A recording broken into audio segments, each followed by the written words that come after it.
Hello everyone. तो जैसा कि आप सभी लोग जानते हैं कि इस साल मैं आकाश इंस्टीट्यूट में था, आकाश के ऑफलाइन बैच में, ड्रॉपर बैच में, और मैंने स्कोर किया है नीट में 557 marks with all India rank of 9244। अब इसमें आकाश इंस्टीट्यूट ने बहुत इंपॉर्टेंट रोल प्ले किया है। वहाँ के टीचर्स ने, वहाँ के टेस्ट पेपर से रिलेटेड या वहाँ का जो कंटेंट हमको मिलता है वो सभी चीज़, स्टडी एनवायरनमेंट वहाँ पर कैसा है, तो बहुत चीज़ें मैटर करती हैं। एंड उसमें भी अगर मैं सबसे ज़्यादा इंपॉर्टेंस बताऊं तो वो होता है टीचर्स का, एंड क्या चीज़ आपको वहाँ पर पढ़ने को मिल रही है, जैसे कि आपकी बुक्स हो गई और आपके टेस्ट पेपर्स हो गए। अब टेस्ट पेपर्स पे तो मैं ऑलरेडी एक वीडियो बना चुका हूँ जिसका टाइटल था ऑल टेस्ट सीरीज एट आकाश, तो उस वीडियो का लिंक तो डिस्क्रिप्शन में है या आप यहाँ कहीं से भी देख सकते हैं। लेकिन आज बात करेंगे कि कौन कौन सी बुक्स आकाश इंस्टीट्यूट हमें प्रोवाइड करता है, एंड उन बुक्स पर मैं अपना पर्सनल ओपिनियन भी दूंगा कि मुझको वो बुक्स कैसी लगी। नाउ अब एक इंस्टीट्यूट है अगर, तो उसकी कुछ मेन बुक्स होती हैं जिसमें सारी थियरी एंड क्वेश्चन प्रैक्टिस के लिए होगी वो बुक, एंड कुछ साइड बुक्स टाइप होती हैं जो कि आपकी एक्स्ट्रा प्रैक्टिस के लिए या फिर कुछ एक्स्ट्रा कॉन्सेप्ट डेवलप करने के लिए होती हैं। एंड आज की वीडियो में हम दोनों पर ही बात करेंगे। तो सबसे पहले हम बात करेंगे उन मेन बुक्स की जिसकी वजह से आप एक सब्जेक्ट की अंडरस्टैंडिंग डेवलप करते हैं। So let's start with the zoology. तो हमारी जूलॉजी की अगर हम बात करें तो 4 बुक्स थी, मतलब 4 वॉल्यूम्स थी, 1, 2, 3 एंड 4। ठीक है, तो 4 वॉल्यूम्स में डिवाइडेड था, मतलब कि 4 बुक्स के अंदर हमारा 11th एंड 12th दोनों कवर्ड थी। नाउ अगर मैं बुक की बात करूं तो इसमें क्या होता था कि सबसे पहले आपको ऐसे थियरी दी हुई होती थी।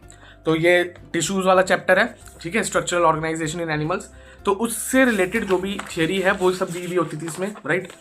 तो वो थियरी इसमें होती थी, एंड देन बीच बीच में कुछ ऑब्जेक्टिव क्वेश्चंस होते थे। सो दैट आपने क्या करा कि एक टॉपिक पढ़ा, उसके कुछ 5-10 क्वेश्चन लगा लिए, फिर अगला टॉपिक पढ़ा, उसके कुछ 5-10 क्वेश्चन लगा लिए, तो इस तरीके से होता था। एंड देन इसके बाद इसमें होता था section A, section B, PYQs and section D. Now section A जो है वो बहुत बेसिक क्वेश्चंस उसमें होते थे, डायरेक्ट एनसीईआरटी की जो लाइंस थी उनसे वो क्वेश्चंस बनते थे, है ना, और ज़्यादा उसमें आपको सोचना नहीं पड़ता था। अगर आपने एनसीईआरटी अच्छे से पढ़ी है तो आप उसको बड़ी इजीली कर लोगे। देन सेक्शन बी में आपके जो मैच द फॉलोइंग हो गए और आपके असर्शन रीजंस हो गए, है ना, उस स्टेटमेंट वाले क्वेश्चंस हो गए, तो जो मतलब बड़े लेंदी क्वेश्चंस होते हैं बेसिकली, तो उस तरीके के क्वेश्चंस आपको सेक्शन बी में देखने को मिलेगा। देन सेक्शन सी या पीवाईक्यू सेक्शन में, जैसे नाम से समझ में आ रहा है कि सारे पीवाईक्यूज थे, और इसमें 2005 से लेकर जो लास्ट ईयर नीट था, मतलब 2024 तक के, क्योंकि ये बुक नीट 2025 के लिए थी, तो नीट 2024 तक इसमें सारे पीवाईक्यूज थे, मतलब कि अराउंड 19 साल के पीवाईक्यूज इसमें प्रेजेंट थे, एंड 19-20 साल के। तो क्योंकि वो पीवाईक्यूज हैं तो ऑब्वियसली वो बिल्कुल एनसीईआरटी बेस्ड होते थे, नीट से बिल्कुल रेलेवेंट होते थे। एंड देन नेक्स्ट इसमें होता था सेक्शन डी। नाउ अगर मैं बात करूं बायो का जो सेक्शन डी था, मतलब कि जो बॉटनी और जूलॉजी के मॉड्यूल्स थे उनका जो सेक्शन डी था वो इतना ज़्यादा रेलेवेंट नहीं था उसमें। क्योंकि क्या था कि आप बायो में टफ क्वेश्चन कैसे बना सकते हो, आप नहीं बना सकते। ठीक है, कुछ चैप्टर्स जो कॉन्सेप्चुअल चैप्टर्स हैं, जैसे ह्यूमन फिजियोलॉजी हो गई, प्लांट फिजियोलॉजी हो गई या जेनेटिक्स हो गई, उसमें आप डिफिकल्ट क्वेश्चंस बना सकते हो, बट एनिमल किंगडम में आप कैसे बनाओगे, उसमें आपको टफ क्वेश्चन बनाने के लिए उसको आउट ऑफ एनसीईआरटी पूछना पड़ेगा। और वही इसमें प्रॉब्लम थी कि सेक्शन डी में मेजॉरिटी ऑफ द क्वेश्चन, या यूं कहूँ कि 50-60% क्वेश्चन जो थे वो आउट ऑफ एनसीईआरटी थे। ऑल्दो वो पूरा आउट ऑफ एनसीईआरटी नहीं थे, जो एक पर्टिकुलर कॉन्सेप्ट था वो एनसीईआरटी में गिवन था, लेकिन वो पर्टिकुलर लाइन जिससे वो क्वेश्चन पूछा है वो आउट ऑफ एनसीईआरटी होती थी। तो इसलिए इसका सेक्शन डी इतना ज्यादा मैं प्रेफर नहीं करता था जूलॉजी का एज वेल एज बॉटनी का, मतलब बायो में इतना अच्छा नहीं था वो section D.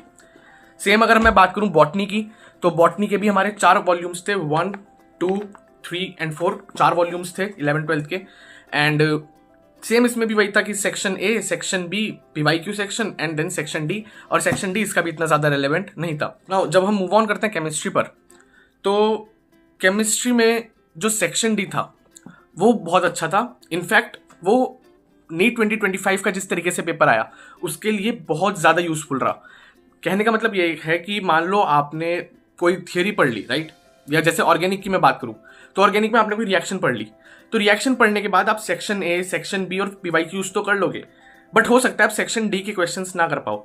The reason is कि जो सेक्शन डी के क्वेश्चंस थे वो बहुत ज़्यादा कॉन्सेप्चुअल होते थे, खासकर केमिस्ट्री में और फिजिक्स में। मैंने बता ही दिया कि बायो का इतना ज़्यादा रेलेवेंट नहीं था। क्या होता था बेसिकली कि जैसे मान लो ऑर्गेनिक की बात करें तो उसमें आपको जब तक मैकेनिज्म नहीं पता होगा, ठीक है, कि क्या मैकेनिज्म है उसके पीछे, तब तक आप उस क्वेश्चन को सॉल्व नहीं कर पाओगे सेक्शन डी में। Same for physical chemistry and inorganic chemistry, काफी अच्छे लेवल के क्वेश्चंस होते थे और एनसीईआरटी से होते थे। तो यानी कि अगर आपको टफ क्वेश्चंस की प्रैक्टिस करनी है तो आपको सेक्शन डी जरूर से सॉल्व करना है, ठीक है।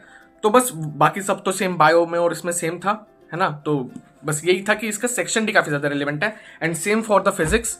हाँ, फिजिक्स की 5 वॉल्यूम्स थी, ठीक है, 1, 2, 3, 4 एंड 5। तो फिजिक्स की 5 वॉल्यूम्स थी और इसका भी सेक्शन डी काफी ज्यादा रेलेवेंट था। टफ क्वेश्चंस थे, डायरेक्ट फॉर्मूला पढ़ के आप सेक्शन डी सॉल्व नहीं कर सकते। उसके लिए आपको वही है कि कॉन्सेप्चुअल अंडरस्टैंडिंग होनी जरूरी है कि कैसे वो फॉर्मूला आया, और हर चीज से रिलेटेड आपको उसमें इंफॉर्मेशन होनी चाहिए, तभी आप इसका सेक्शन डी सॉल्व कर पाओगे। एंड क्वेश्चंस की वैरायटी की बात करूं चारों ही तरह के सब्जेक्ट में, तो वही मैच द फॉलोइंग और असर्शन रीजन वगैरह, मतलब जिस भी तरह के क्वेश्चन नीट में आप एक्सपेक्ट करते हो वो सब इसमें गिवन है। डायग्राम बेस्ड क्वेश्चन काफी ज्यादा अच्छे हैं बायो में, राइट। डायग्राम बहुत बिल्कुल जो एनसीईआरटी बेस्ड डायग्राम्स हैं, केवल उन्हीं का डायग्राम्स का यूज किया गया है। तो यस, मॉड्यूल्स की अगर मैं बात करूं तो मॉड्यूल्स को मैं रेट करूंगा 10 में से 9, और वो एक पॉइंट मैंने इसलिए काटा क्योंकि जो कुछ क्वेश्चंस जो थे वो आउट ऑफ एनसीईआरटी चले जाते हैं। एंड यू नो कि नीट में मोस्टली पेपर एनसीईआरटी बेस्ड ही होता है, सो इसलिए मैं इनको रेट करूंगा 10 में से 9 स्टार्स। नाउ लास्ट ईयर हमको अगस्त सितंबर के टाइम पे, मतलब जो अब समय चल रहा है उस समय पर हमको मिला था मोमेंटम बूस्टर। ये एक पैकेज था पूरा, जिसमें पर सब्जेक्ट 2 बुक्स थी, मतलब कि 2 बुक्स फिजिक्स के लिए, यू कैन सी 2 केमिस्ट्री के लिए एंड 2 बायोलॉजी के लिए। तो इस तरीके से हमारे पास 6 बुक्स थी, और टू बी ऑनेस्ट मुझे इतनी अच्छी ये बुक्स नहीं लगी। द रीजन इज कि आप अगर ड्रॉप ईयर में है, राइट, तो आपको पर chapter 200-300 question are enough. But इसमें पहली बात तो क्या थी कि क्योंकि आप कोचिंग मॉड्यूल सॉल्व कर चुके हो तो आप ऑलरेडी 200-250 क्वेश्चन तो सॉल्व कर चुके हो, और इसमें और 300 क्वेश्चन होते थे पर चैप्टर। एंड उसमें भी सबसे बड़ी प्रॉब्लम क्या थी कि ये जो क्वेश्चन होते थे, majority of the question are out of NCERT, या जिनकी नीट से कोई रेलेवेंसी है नहीं, उस तरह के क्वेश्चन इसमें होते थे। तो इसीलिए टू बी ऑनेस्ट मैंने मतलब हर एक सब्जेक्ट का एक दो चैप्टर्स इसमें सॉल्व किया है। मोस्टली बुक्स जो है इसमें खाली रही होंगी, सो यू कैन सी ज़्यादा मैंने इनको सॉल्व ही नहीं किया, 1-2 चैप्टर सॉल्व कर रखे हैं इसके। लेकिन हाँ, इसमें असर्शन रीजन वाला एक सेक्शन था, तो क्योंकि उसकी हमें प्रैक्टिस करनी पड़ती है एडिशनली, तो उसके लिए ये मोमेंटम बूस्टर्स का मैंने यूज़ किया था। सारे चैप्टर्स नहीं करे थे असर्शन रीजन भी, लेकिन yes majority of the chapter के असर्शन रीजन मैंने किए थे प्रैक्टिस के लिए, ठीक है। तो as a source of practice आप इसको यूज़ कर सकते हो, मतलब जब आपके जो ये मेन मॉड्यूल्स हैं वो सब सॉल्व हो जाए, ठीक है, उसके बाद आपने टेस्ट की तैयारी कर ली, उसका रिवीजन कर लिया, टेस्ट पेपर्स दे लिए, एनसीईआरटी को अच्छे से बाय हार्ट पढ़ लिया, है ना, उसके बाद आप इनको कर सकते हो सॉल्व, अगर आपके पास तब भी एक्स्ट्रा टाइम है। अदरवाइज ऐसा जरूरी नहीं है कि आपको ये सॉल्व करना ही है। और मैं इसको टू बी ऑनेस्ट मैंने पर्सनली पूरा अच्छे से यूज़ नहीं किया है, तो मैं स्टार तो नहीं दे पाऊंगा, लेकिन हाँ फिर भी अगर आप पूछोगे मुझसे तो मैं कहूँगा कि दे आर 3 और 4 स्टार्स आउट ऑफ 10। सो इतनी अच्छी बुक्स ये मुझे नहीं लगी personally. Now coming to mind maps book, तो ये बुक हमको मिली थी दिसंबर के टाइम पे। तो उस समय क्या था कि टेस्टिंग का जो शेड्यूल था वो बहुत ज़्यादा हेक्टिक हो चुका था, मतलब जनरली हर तीसरे-चौथे दिन पर, या जनरली एक हफ्ते में 2 टेस्ट बेसिकली आप मान के चलो कि होते थे। तो उसके लिए रिवीजन करना बहुत ज़्यादा ज़रूरी था, एंड रिवीजन फास्ट करना बहुत ज़्यादा ज़रूरी था, एंड उसके लिए हमको ये मिले थे माइंड मैप्स। तो बेसिकली इसमें क्या था कि जो चैप्टर्स होते हैं हमारे 50-50, 60-60 पेजेस के, तो उनको बहुत ही शॉर्ट में समराइज कर रखा था, एंड देन बाद में कुछ fill in the blanks MCQs की फॉर्म में क्वेश्चंस पूछ रखे थे। एंड ये जो क्वेश्चंस होते थे वो प्रॉपर एनसीईआरटी बेस्ड थे, मतलब एनसीईआरटी से बाहर बिल्कुल भी नहीं आते थे इसमें क्वेश्चन। एंड जो शॉर्ट नोट्स भी थे उनकी क्वालिटी भी काफ़ी अच्छी थी। ऑल्दो मैं प्रेफर करता हूँ कि फिजिक्स के लिए और फिजिकल केमिस्ट्री के लिए आप अपने खुद से शॉर्ट नोट्स बनाओ, है ना, वो ज़्यादा अच्छी अंडरस्टैंडिंग होगी। बट स्टिल अगर किसी के पास टाइम नहीं है या किसी ने नहीं बनाए, then these short notes are also very good, so आप इनको भी यूज़ कर सकते हो। सो या इसको मैं रेट करूँगा 10 में से 7 और 8, ठीक है। मैंने मोस्टली सारे चैप्टर्स के लिए इसमें क्वेश्चन सॉल्व किए हैं। लास्ट के टाइम पर अगर 1-2 चैप्टर रह गया होगा तो रह गया होगा, अदरवाइज सारे चैप्टर्स के लिए मैंने इसको सॉल्व किया है। एंड देन फाइनली हमें जैन के एंड में, या आप कह सकते हो कि लगभग फेब के स्टार्टिंग में मिली थी ये book, know your NCERT, and this is mind blowing book. ये बुक में क्या था कि एक तो जैसा इसका नाम है नो योर एनसीईआरटी, तो ये कंप्लीट बुक एनसीईआरटी बेस्ड थी, एनसीईआरटी से बाहर इसमें नहीं था, ठीक है। तो सबसे पहली बात तो ये हो गई कि आपको जो प्रॉपर ओरिएंटेशन है वो पूरी की पूरी एनसीईआरटी बेस्ड मिलेगी।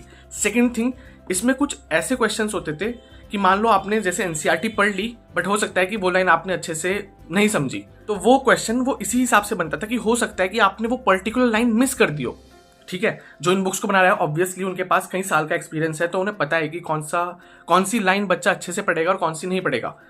तो इसी के लिए उन्होंने उस पर्टिकुलर लाइन से स्पेशली क्वेश्चंस बनते थे इसमें, and the type of questions इसमें जो होते थे वो भी बहुत अच्छे थे। जैसे अगर मैं बात करूं कि एक चैप्टर है, लेट्स से हमने उठा लिया ह्यूमन रिप्रोडक्शन, तो इसमें सबसे पहले ट्रू फॉल्स होते थे। तो एमसीक्यू में क्या होता था कि आपके पास 4 ऑप्शन है, तो आपको पता है कि यार आंसर इनमें से ही है, बट ट्रू फॉल्स में आपको नहीं पता। एंड इस तरीके से छोटे छोटे जो है चेंजेस करके एनसीईआरटी की लाइंस में आपसे ट्रू फॉल्स पूछते हैं, एंड जब आपकी लाइन बिल्कुल क्लियर होगी आप तभी उसको सॉल्व कर पाओगे। देन इसमें असर्शन रीजन का सेक्शन था। ठीक है, तो असर्शन रीजन की प्रैक्टिस मोमेंटम बूस्टर से तो मैं करता ही था, साथ ही साथ एडिशनली इससे भी होती थी। एंड इसका एक बहुत अच्छा सेक्शन था, एंड दैट इज, मैं आपको दिखाता हूं, एनसीईआरटी आस्क सेक्शन। तो ये एनसीईआरटी आस्क सेक्शन क्या है? तो इसमें क्या होता है कि जैसे आपने एनसीईआरटी का टेक्स्ट पढ़ा होगा, तो उसमें क्या होता है कि बीच बीच में कभी भी एनसीईआरटी में कोई क्वेश्चन लिखा हुआ होता है। ठीक है, अब हम उस क्वेश्चन को पढ़ तो लेते हैं, बट उसका आंसर क्या होगा वो हम नहीं सोचते। तो उसी के लिए यहाँ पर क्या है कि ये पूरा एनसीईआरटी आस्क वाला सेक्शन है। तो जो भी पढ़ते पढ़ते एनसीईआरटी के बीच में क्वेश्चंस आते हैं, ठीक है, तो वो क्वेश्चन यहाँ पर गिवन है, साथ ही साथ उसका आंसर भी गिवन है, क्योंकि वो चीज़ एनसीईआरटी में गिवन है तो हो सकता है कि वहां से क्वेश्चन आ जाए।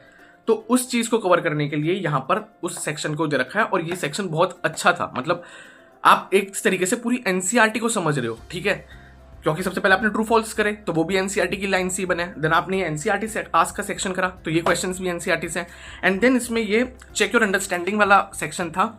अब इसकी खास बात क्या थी कि जो कॉन्सेप्चुअल चैप्टर्स हैं, स्पेशली जैसे बायोटेक वाले चैप्टर्स, तो उसमें आप केवल एनसीईआरटी पढ़ ली आपने, आप डेफिनेटली तब भी ये क्वेश्चंस गलत करोगे। ऑल्दो ये सारे एनसीईआरटी बेस्ड होते थे, बट स्टिल ये इस तरीके से डिजाइन थे, मतलब स्टेटमेंट्स इनकी इतनी अच्छे से बना रखी थी, और ऑप्शंस ऐसे थे कि लगता था कि चारों ही ऑप्शंस आंसर हो सकता है। तो मतलब अगर आपको एक टफ लेवल का क्वेश्चन प्रैक्टिस करना है बायोलॉजी के लिए, तो उसके लिए नो योर एनसीईआरटी बुक बहुत अमेजिंग थी।